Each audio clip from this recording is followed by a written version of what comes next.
बिस्मिल्लाहिर्रहमानिर्रहीम। अस्सलाम वालेकुम मेरे प्यारे दोस्तों, आज मैं आप लोगों को हजरत नूह अलैहिस्सलाम का वाकया सुनाने जा रही हूँ। उम्मीद है आप लोगों को पसंद आएगा। हजरत नूह अलैहिस्सलाम का तज़किरा कुरान शरीफ में 42 जगह आया है।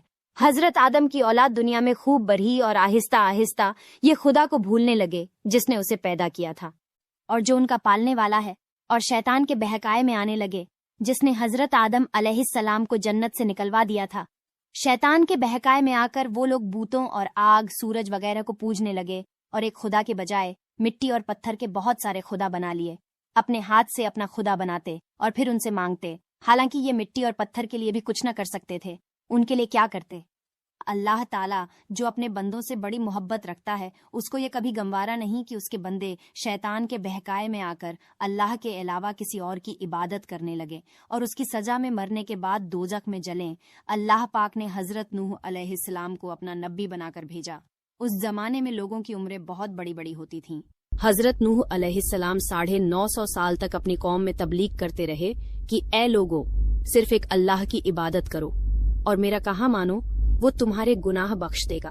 लेकिन लोगों ने हजरत नूह अलैहिस्सलाम की बातों को न माना और अपने कानों में उंगलियां डाल लीं और अपने ऊपर कपड़े डाल लिए ताकि हजरत नूह अलैहिस्सलाम की आवाज कानों तक न पहुंचे।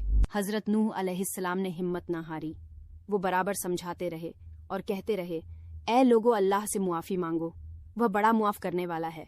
वह तुम पर आसमान से बारिश बरसाएगा ताकि तुम खूब अनाज पैदा कर सको और उसके जरिए से बड़े बड़े बाग पैदा कर देगा, इनमें नहरें पैदा कर देगा, तुम्हें माल व दौलत देगा और बेटे देगा। तुम्हें क्या हो गया है कि तुम खुदा को नहीं मानते? हालांकि उसने आसमान बनाए, चांद और सूरज बनाए। उसने तुमको मिट्टी में पैदा किया और फिर उसी मिट्टी में एक दिन तुम मिल जाओगे और फिर क़यामत के दिन उसी मिट्टी से तुमको दोबारा जिंदा करेगा। लेकिन लोगों ने अपने बुतों को नहीं छोड़ा और हजरत नूह अलैहिस्सलाम से कहने लगे कि हम अपने बुतों को हरगिज न छोड़ेंगे और हम तो तुमको अपने जैसा आदमी ही देखते हैं और तुम्हारा कहना भी सिर्फ चंद गरीब लोगों ने माना और हम तो तुमको झूठा समझते हैं। हजरत नूह अलैहिस्सलाम ने कहा कि ए मेरी कौम, मैं तुमको जो नसीहत करता हूँ उसके बदले में तुमसे कोई माल व दौलत नहीं चाहता, और जो गरीब आदमी मुसलमान हुए हैं और अल्लाह पर ईमान लाए हैं उनको मैं अपने पास से तुम्हारे कहने से निकालूंगा नहीं। अगर मैं उनको अपने पास से निकाल दूं तो खुदा के अजाब से मुझे कौन बचाएगा? अगर मैं ऐसा करूंगा तो बहुत नाइंसाफ हो जाऊंगा। उनकी कौम के लोगों ने कहा, ए नूह, तुमने हमने झगड़ा बहुत कर लिया। अगर तुम सच्चे हो तो जिस अजाब से तुम हमको डराते हो वो ले आओ। हजरत नूह अलैहिस्सलाम ने कहा कि जब अल्लाह पाक चाहेंगे अजाब ले आएंगे। अल्लाह ताला ने हजरत नूह अलैहिस्सलाम को वही के जरिए से हुक्म भेजा कि तुम्हारी कौम में जो लोग ईमान ला चुके हैं उनके और कोई ईमान न लाएगा। तुम गम न करो, एक कश्ती बनाओ। हजरत नूह अलैहिस्सलाम ने खुदा के हुक्म के मुताबिक कश्ती बनानी शुरू की। तो जब उनकी कौम के सरदार उनके पास से गुजरते तो उनको कश्ती बनाते हुए देखते तो उनका मजाक उड़ाते। हजरत नूह अलैहिस्सलाम उनके मजाक के जवाब में कहते कि आज मजाक कर लो, कल जब तुम्हारे ऊपर अजाब आएगा तो उस वक्त हम तुम्हारा मजाक उड़ाएंगे। आखिर अल्लाह ताला का अजाब उसके वादे के मुताबिक आया। जमीन से पानी निकलना शुरू हुआ और आसमान से बारिश आनी शुरू हुई। अल्लाह ताला ने हजरत नूह अलैहिस्सलाम को हुक्म दिया कि सब जानवरों का एक एक जोड़ा कश्ती में सवार कर लो और जो लोग तुम्हारे ऊपर ईमान लाए हैं यानी मुसलमान हो गए हैं उनको सवार कर लो। हजरत नूह अलैहिस्सलाम ने उस कश्ती में सवार होने वालों से कहा कि अल्लाह ताला का नाम लेकर इस कश्ती में सवार हो जाओ कि इसका चलना और ठहरना उसी के हाथ में है। अल्लाह ताला बड़ा बख्शने वाला मेहरबान है। कश्ती उन सबको लेकर लहरों में चलने लगी तो उस वक्त हजरत नूह अलैहिस्सलाम ने अपने बेटे से कहा, ए बेटा, हमारे साथ सवार हो जाओ और काफिरों के साथ मत हो। उसने कहा, मैं किसी पहाड़ पर चढ़ जाऊंगा और वो पानी से बचा लेगा। हजरत नूह अलैहिस्सलाम ने कहा कि आज खुदा के अजाब से सिवाय खुदा के कोई बचाने वाला नहीं। इतने में दोनों के दरमियान एक पानी की लहर उठी और वो डूब गया।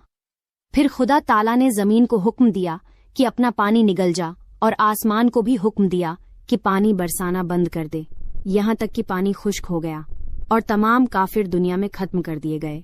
हजरत नूह अलैहिस्सलाम की किश्ती कोहे जूदी पर ठहरी।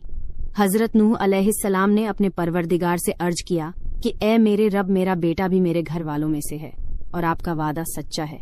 यानी हजरत नूह अलैहिस्सलाम का मतलब था कि ए अल्लाह ताला, आपने वादा फरमाया था कि तेरे घर वालों को इस तूफान से बचा लूंगा, फिर मेरा बेटा क्यों डूबा?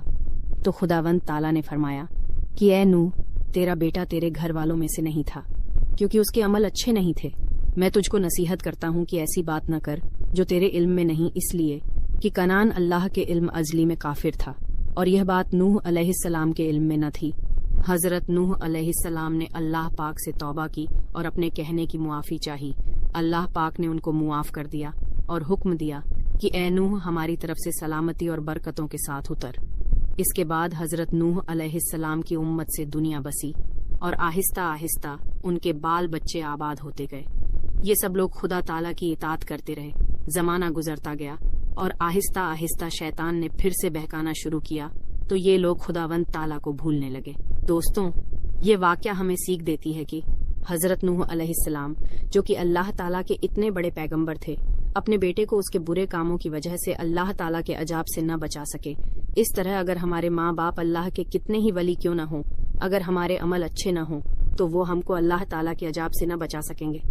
ہم کو اپنے بزرگوں کے نیک عمل کا سہارا نہیں لینا چاہیے، بلکہ اللہ تعالیٰ اور اس کے رسول کے بتائے ہوئے کاموں پر عمل کر کے نیک بننا چاہیے۔ اسی وجہ سے اللہ تعالیٰ نے قرآن شریف میں کہا ہے کہ اگر تم ایک ذرہ برابر بھی نیکی کرو گے تو اس کا بدلہ ہم تم کو دیں گے، اور اگر ایک ذرہ برابر بھی برا عمل کرو گے تو وہ بھی تمہارے سامنے آ جائے گا۔